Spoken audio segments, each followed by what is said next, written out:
thrown an egg, by the looks of it, at the van.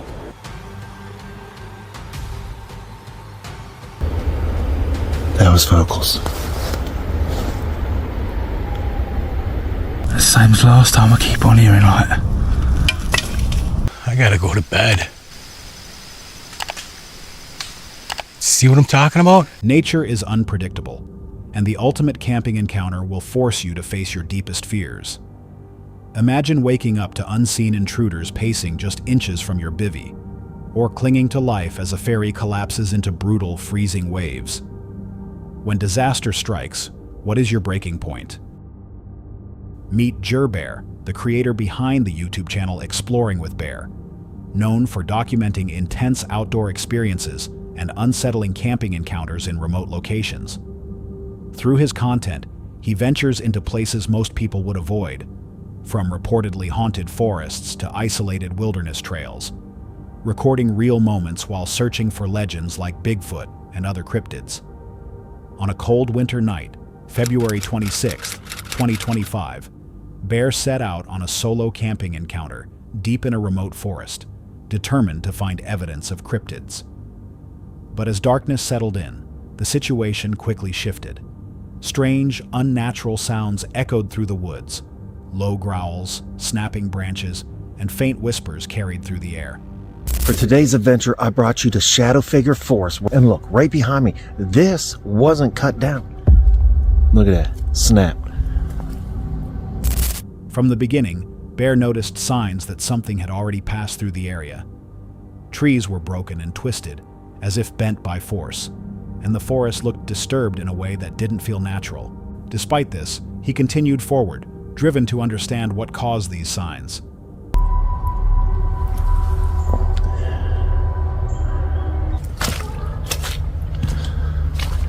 Oh, there it is. All right, right back there, first nest.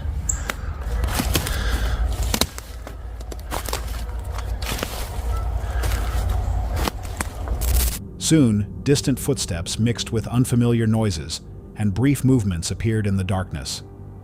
As time passed, the forest grew darker and heavier. The sounds increased, the movement became more frequent, and even the shadows seemed to shift. Then, near a distant teepee, Bear noticed a shape moving. It was clear enough to confirm one thing: he was no longer alone.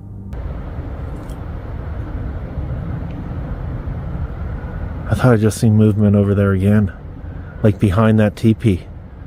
Right in there, I swore I seen something move back in there and over there.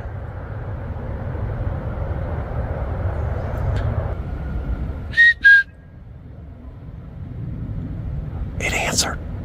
It wasn't my whistle, it was a different one. I know you guys heard that.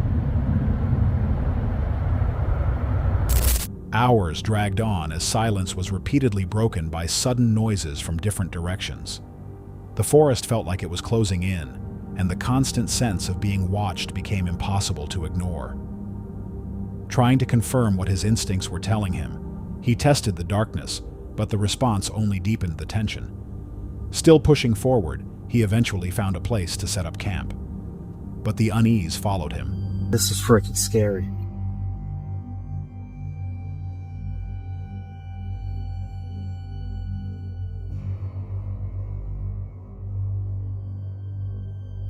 The clearing felt wrong.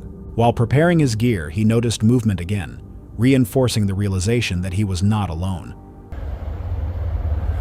Camera was down on that. I seen something move right back there.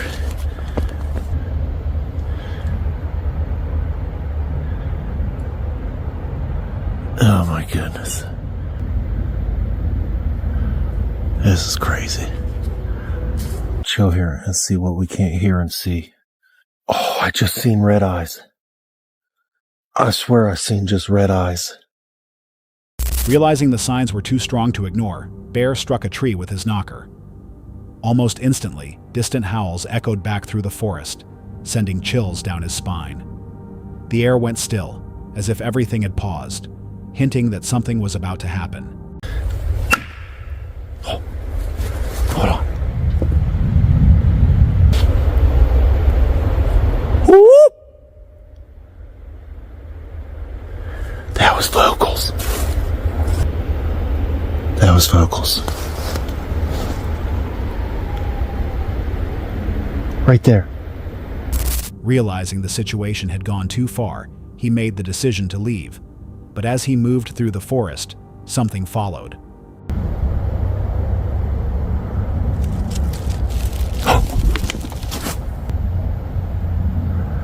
What the heck was that? Branches snapped behind him, footsteps echoed through the trees, and the fear turned into urgency. He grabbed his camera and ran, trying to escape whatever had been tracking him during this entire camping encounter. In the video, he never realizes he's been watched from the very beginning. Viewers in the comments point out multiple details, but the clearest evidence appears in the following clip.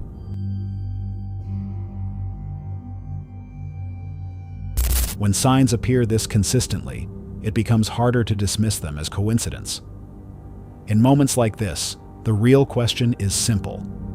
Was this just an isolated camping encounter, or was something watching him long before he even realized it? This camping encounter comes from the channel Welcome to the Woods UK, where the host documents outdoor adventures including survival skills, bushcraft, and remote solo trips. On April 9th, 2023, he returned to a deep section of woodland where he had previously experienced unusual activity, determined to revisit the location and understand what caused that earlier camping encounter. After reaching his chosen spot with his gear and bivy bag, he began setting up camp, carving wood and building a simple structure to act as a roof. I've been working away on this now for about an hour and a half or so. The idea was I was going to try and make like a platform structure so I could be up off the floor, like sort of waist height, and then have a roof on it. I'm actually going to build a roof and two back walls and have this as the front open so I can actually have a raised bed in there and sleep under there eventually. That's the sleeping situation sorted out. Got my wall blanket, my roll-out pad, little self-inflating pillow and a one tiger. So the last time I actually stayed in these woods was back in January. There was lots of unexplained noises. I'm not a paranormal channel, by the way, or strange encounter channel. The forest remained quiet as he prepared his meal over a small stove, surrounded by stillness. After eating, he briefly explored the area and reviewed his lantern before settling into his bivy for the night, expecting a calm continuation of his solo camping encounter. But the silence didn't last. Sometime later, he was suddenly awakened by something unsettling. It's just gone 1 in the morning. The same as last time. I keep on hearing like branches or something getting thrown. It's just inky black. I don't know what's going on here. Something's not. That was loud. Oi! Honestly, every time I come to this poxy woodland, I have just had a good 10 minutes walking about. I shouted out. I didn't hear nothing, deadly still. There's quite a lot of deadfall here. I mean, me being realistic now. It could be that I'm getting in I thought I heard a sound. I'm getting in nice and quiet in my bivy bag, and then I'm noticing the noises. I think I might just have the jitters with this bit of woodland, to be honest with you, because I've had quite a nice evening. Trail cam's on anyway, so I'm going to get back to bed. And if there's anything more to report, I'll let you know. Movement and footsteps began circling just outside his bivy. Something, or someone, appeared to be moving around his campsite, even throwing small objects as if intentionally making noise. When he stepped out to check, there was nothing there. No animals, no visible movement, no clear sign of anything nearby. He searched the area for nearly 10 minutes but found no trace. The sounds suggested objects were being thrown, something wildlife rarely does. While animals can move through brush, deliberate actions like this are more often linked to human behavior, raising the possibility that someone was nearby. In a remote camping encounter, that can be more dangerous than wildlife. Yet if no person was present, the situation becomes harder to explain, as some believe certain places react when their space is disturbed, making the activity feel less like coincidence. Whatever caused the events that night remains unknown. He left the woods unharmed, but the memory of that camping encounter stayed with him. When small signs repeat and nothing is ever found, it raises a simple question. If you were in that situation, would you stay to understand it or leave before the camping encounter turned into something worse? In a silent forest, even the smallest sound can carry meaning. A single snap of a branch or a distant movement can turn a calm moment into a tense camping encounter. Kenny is an outdoor enthusiast and the creator behind the YouTube channel Kenny of All Trades, known for sharing raw footage of off-grid camping encounters in remote forests. Over the years, he has documented solo trips where he drives his truck camper deep into isolated areas, often far from any signal or nearby help, making each camping encounter more unpredictable. In September 2024, he traveled to an unnamed wooded area in Minnesota for a solo camping encounter with only his dog. The first few hours of the trip went smoothly as he cooked dinner over an open fire. But once the sun went down, the atmosphere shifted. Trying to understand what was happening, he grabbed his flashlight and walked down a dark dirt trail. After that, he noticed a sudden flash of light deep in the trees. I thought I just saw a flash. Man, all kinds of noises. That flash could have been a reflector or something. In such a remote location, a random reflection can be a warning sign. Some believe it could have come from a trail camera or the lens of binoculars, suggesting that someone might have been watching from the darkness. Not wanting to risk it, he returned to the safety of his locked camper. But the camping encounter didn't end there. I know this is going to sound crazy, but I'm laying in bed and it sounds like something is being thrown at the camper. Must be acorns dropping. It's like 3 a.m. I gotta go to bed. See what I'm talking about? When your mind starts playing tricks on you, these nights get really long. Later in the night, loud impacts hit the outside of the vehicle. He tried to explain it as acorns falling, but the heavy sounds felt too deliberate to ignore. Choosing caution, he stayed inside until morning. He was able to leave the forest safely the next day, but the mystery behind that camping encounter remained unresolved. When moments like this happen far from help, even small details can feel significant. If you experienced a camping encounter like this alone in the woods, would you stay and investigate or leave before the situation escalated further? This camping encounter comes from the channel Strange Days Diaries, a solo van life travel vlog that documents everyday life on the road in a 1990s Chevy Astro van. The creator shares quiet coastal camps, road trips, daily routines, and honest reflections about solo travel. On April 30th, 2024, in a coastal area of California, she begins her day running errands before heading toward one of her favorite viewpoints to relax, cook breakfast, and enjoy the scenery. At first, everything feels calm and routine, like many solo camping trips she has experienced before. But while passing a nearby McDonald's, she briefly makes eye contact with a man leaving the parking lot. A short time later, she notices what appears to be the same vehicle following her along the quiet road, leading to her usual parking spot. This moment shifts the tone, turning a normal outing into a more uneasy camping encounter.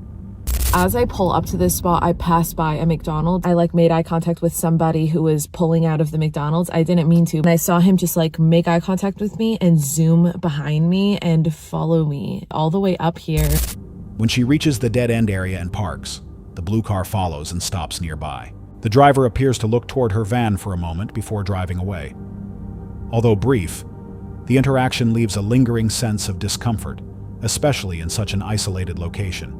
So something I noticed as I'm cooking is the creepy guy in the blue car is back. So that sucks. I hope that it's nothing and that I'm just being really sensitive, but I feel like it's something. As time passes, she realizes the man has remained nearby during her morning routine. At times, his hand appears raised, making her question whether he could be holding something, or possibly recording in her direction. And number two, I am still a little sketched out by that guy that followed me earlier. It wasn't anything insane, obviously, but I don't know if he's still lurking around or if he came back and I didn't notice, that kind of thing. And I just don't feel the comfiest leaving my van. As the day comes to an end, she decides to leave earlier than planned, trusting her instincts rather than waiting to see what might happen next. Although nothing escalates, the experience highlights how traveling alone in remote areas can lead to situations where awareness becomes critical. When something feels off without a clear reason, it raises a simple question. If you were in that camping encounter, would you stay and wait, or leave before it turned into something worse? This video comes from the channel Romany Pirates, a UK-based van life and travel vlog that documents road trips across Britain in a camper van. The couple explores historic landmarks, coastal locations, countryside walks, and unusual destinations, often sharing real moments from life on the road. On January 31st, 2023, at Holy Island Lindisfarne in Northumberland, United Kingdom. She loves it on the sand, absolutely loves it. Yeah, I like it better here in winter than summer. We were just sort of passing through. Very busy, wasn't and it? And it were absolutely rammed. And now it's just totally peaceful. It's a little library. Take a book, share a book. So you take a book and leave a book. Unfortunately, I've not got a book to leave. They spend the day exploring the island before returning to their van to relax and have lunch. Because it is winter, the area is unusually quiet. While sitting inside the van preparing food, they begin to realize they may have stayed longer than expected. Concern grows that the tide may already be returning across the causeway, the only road connecting the island to the mainland. In moments like this, a simple delay can quickly turn into a dangerous camping encounter. What I'm gonna do, and I've left it till last minute, so I'm really starting to panic in case we get stuck. Oh jeez. Keep going, keep going, keep going. Just keep going, keep going. Keep going, keep going, just keep going. Oh my god. Oh dearie me. Just keep going, keep driving quickly. Not too fast. Oh. Quickly, they pack up and head toward the crossing. When they reach the causeway, water is already moving across parts of the road. Reese carefully drives through the flooded sections while Emma urges him to keep moving forward. If we'd have been literally 20 seconds, then we wouldn't. I don't know what. Because obviously the road, you don't think about it, but the road's not totally flat. It's got dips in it, so certain areas of it are going to fill up quicker than other areas. The Coast Guard come if you do get stuck. You basically lost your vehicle. The Coast Guard comes and gets you with a helicopter. It's serious. Because when we hit the water on that last bit, it was like hitting a wall. So that's how deep it was at that point. You know, it was really deep, and the van pushes through the shallow water as the tide continues rising behind them. After reaching the mainland safely, Reese walks back to show how quickly conditions are changing. Within minutes, the road they had just crossed is already being covered by the sea, showing how fast the tide can take over. Once things settle, some vehicles have been stranded on this road and require Coast Guard rescue when the sea cuts off the route. The experience leaves them shaken, but safe. A clear reminder that even calm environments can turn into a camping encounter when conditions shift without warning. Sometimes it's not about what you see, but how fast things change. If you were in that situation and saw the water rising behind you, would you keep going or turn back before it was too late? On December 23rd, 2022, the YouTube channel Getaway Geese, which documents van life travel and road trips across Ireland and Europe, shared part of their journey along the southern coast of Ireland. That evening, the quiet pier would become the setting of a disturbing camping and counterattack situation. Their first plan was to stop near the Gallyhead Lighthouse, but when they arrived, they discovered that the available parking areas were either already occupied or marked as private property. Using the Park 4-Night app, Stu found a parking location at Ross Carbery Pier, a quiet spot at the end of a narrow road beside the estuary. When they arrived, the place appeared peaceful. They parked the van near a stone wall to block the wind and spent the afternoon watching local people fishing and swimming in the water. The atmosphere changed suddenly the next day, forcing the couple to remain inside their van for most of the day. In hindsight, the shift in the quiet surroundings seemed like an early sign that something unsettling would happen later that night. We went to bed, I don't know, 9:30 probably by the time we got into bed, fell asleep, and I think it was about 11. I heard, it was so windy, I heard a car. And by the way, before Jane goes on, is that this is pitch black on our own. We're on our own, we're at the end of a long, really long road. Road, They've got middle of nowhere, we're on our own. Yeah, I can hear voices, And the next minute there was an almighty bang on the back of the van where my head was. I heard something, or heard you stirring, because I woke up just at the time where I could hear a voice outside. Felt like a huge bang hitting the van. It felt like something big had hit the van. Obviously, we knew people were outside at that point. So I put the light on. I put the white light on only because I felt that was the right thing to do, because I want them to know that there was somebody in this van. I think they knew that anyway. You could hear them scampering away. The van was locked. I'd opened the side door. I don't think I'd have got out if I knew they were still out there, because that's probably the wrong thing to do, is to go out and confront. I chucked an egg at the van. They must have known we were here. You don't just happen to drive down here. I reckon it was those 3 kids. Little shits. What do you want to do? I don't know. You don't answer. What do you do when it's like that? Well, we're not going to let it get to us. I'm not going to sleep much tonight, though, are we? No. Do you think we should move on? I went out because I think I knew they were driving away. But it's all in a split second, these things happen, so you're not quite sure what decisions you're making. So I'm going out in bare feet, in my pyjamas. Kung Fu style. Well, then I could see a brake, the lights of the car, in the distance, going really fast. And that. Yeah, brave. I go around the van a couple of times, actually. Couldn't see anything obvious, and then I saw on the back light here, I could see a egg coming down. No.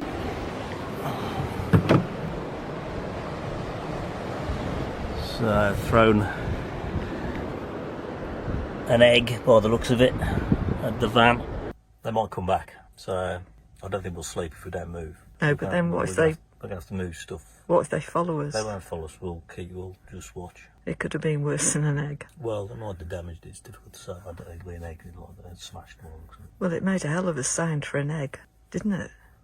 I mean, did you hear anything? I mean, I saw... No, I heard voices. And I heard the car drive up, but I was half asleep. I think we move, because they might come back. Yeah.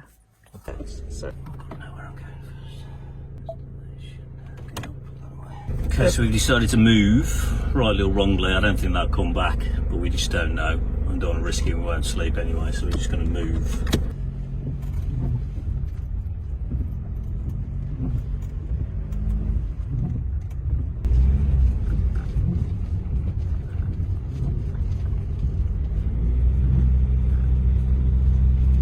At around 11 p.m., the quiet night was suddenly broken by the sound of a car and voices outside the van.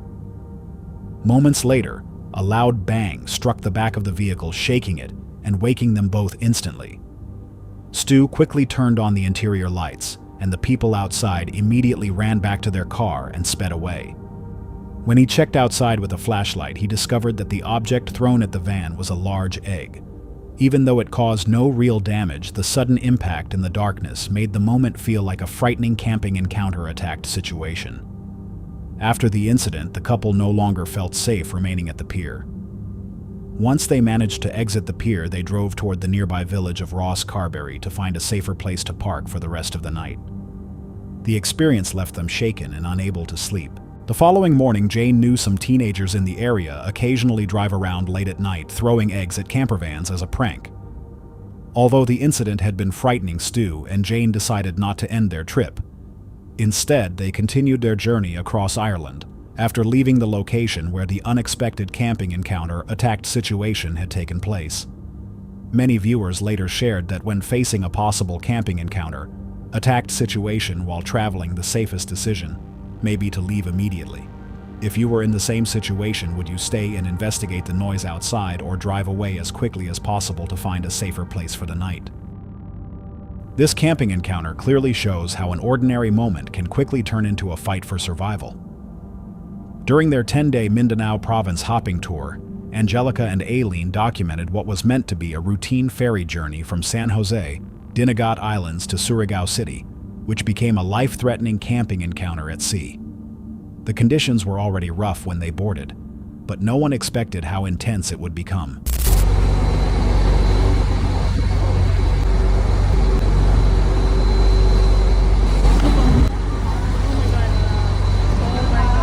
As the waves grew stronger, passengers watched as the outrigger took a powerful hit.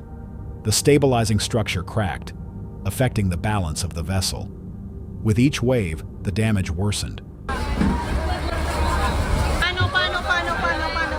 Open kaya na. Kabay ta malangoy tanan, kabay ta malangoy. Live jacket naman kita. Keep ka lamang tao. Oh my god.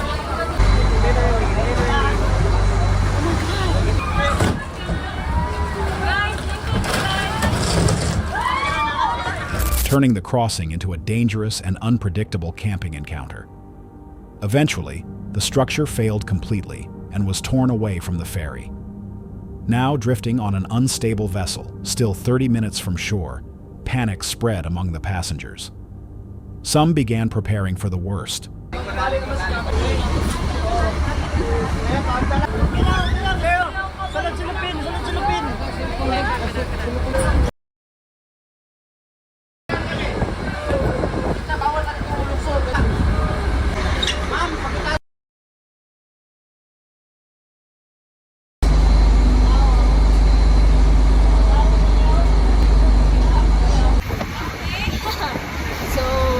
Problem was the side, but everything is okay. Nothing will happen because no water went inside. They called the Coast Guard a long time ago, and rescue and Coast Guard, they're waiting for us just in case something happens. So he's there ready to jump since earlier. Positioning themselves in case they needed to abandon the boat. The ferry operator had already contacted the Coast Guard, who waited at the port in case a rescue was needed. Despite the damage, the vessel managed to continue moving toward shore. As they approached land, crowds gathered along the waterfront after hearing about the incident. I felt like I was the only calm one in that ferry. I'm okay. This is only the time I cried when we're out. We're still crying. I was trying to hold it together. I'm still crying. We're already off the boat. We're scariest thing that ever happened to me in my life. I thought I was gonna die. I'm crying in front of everyone. So, thank you for keeping your calm. Thank you. Someone has to stay calm. You were ready to jump the boat. I was literally ready to jump off the boat. She was holding her backpack and I'm saying, if you're gonna jump, leave your backpack. The scene reflected how serious the situation had become. Only after reaching safety did the emotional weight fully set in. Sometimes it's not where it happens, but how fast it changes. If you were in that situation, would you stay calm and wait, or prepare for the worst before it was too late? The footage was uploaded to the YouTube channel Proving Demons in July 2019, where Andrew and a few of his friends set out to explore what many refer to as the UK's Area 51, a tunnel system beneath the city of Hull in East Yorkshire. The tunnels were built in the early 20th century as part of an underground network the public was never meant to see, carrying high-voltage power and other essential systems beneath the city. Over time, rumors of smuggling, wartime use, and secret projects have shaped its reputation, making any visit feel like a high-risk camping encounter in an off-limits environment. After being denied official access through a nearby hotel, the group found an old access point and entered anyway, climbing down into a deep shaft and following a long passage beneath the river. Eventually, they reached an active railway section, where the situation shifted. Strange chanting and distant voices echoed through the darkness. What, leave the tunnel? Yeah. No. So you gotta go further. No. Okay, everyone watching, this is really weird, okay? But it appears, it sounds like there's chanting, like weird, like demonic chanting almost. I don't know how to describe it. It's like, I can hear one distinct voice which is deeper than the rest, and then the rest of them are like different levels of voices, but I can hear them all, and they're getting louder. Come on. Well, guys, it looks like we're not the only sewer rats touring these tunnels tonight, so I guess we're gonna have to be a little extra careful. What do you think that boat was? Mole people. This place is riddled with mole people, obviously. They live underground and they, I think, like, secret intelligence operations is a more plausible explanation than mole people. I don't know. If this is Area 51, aliens and mole people, we can go hand in hand. Let's have a look.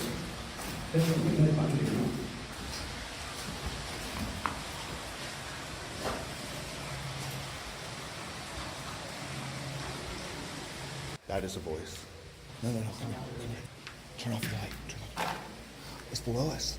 There's people down there. Moving closer, they realized there were people below them, hidden in the darkness. Unable to see clearly, the group turned off their lights and listened as voices and metallic sounds echoed upward. Soon, they noticed a line of slow-moving boats passing beneath them, carrying figures who remained mostly hidden.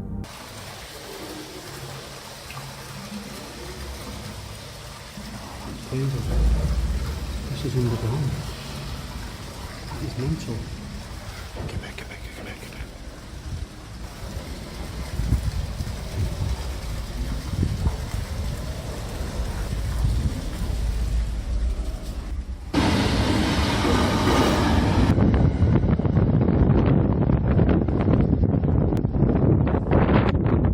Stay back, stay back. Get back, get back, get back.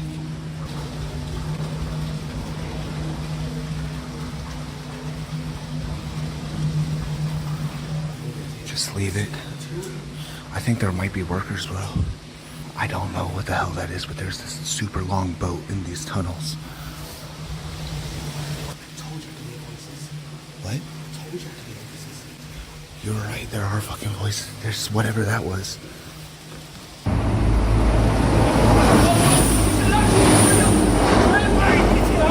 What the hell? That is so freaking cool. Oh my god. At first, they considered that the people might be workers, but that idea didn't hold up. There were no uniforms, no safety gear, and no visible lights. Only silhouettes, low voices, and the sound of metal scraping against concrete. The scene felt organized but hidden, like a transport route operating quietly beneath the city. The boats moved steadily in a line, as if following a familiar path, carrying people who clearly understood the tunnels far better than anyone above ground. Given the location's reputation and long-standing rumors, some believe the activity could be connected to something restricted or unknown. Others suggest it could involve smugglers, or even a hidden underground group using the tunnels as their own space. In the end, the footage offers no clear answers. Like many unexplained camping encounters, the truth remains out of reach. If you were there and saw that below you, would you stay and watch, or leave before finding out what it really was? That's all for tonight's video. Which encounter gave you chills?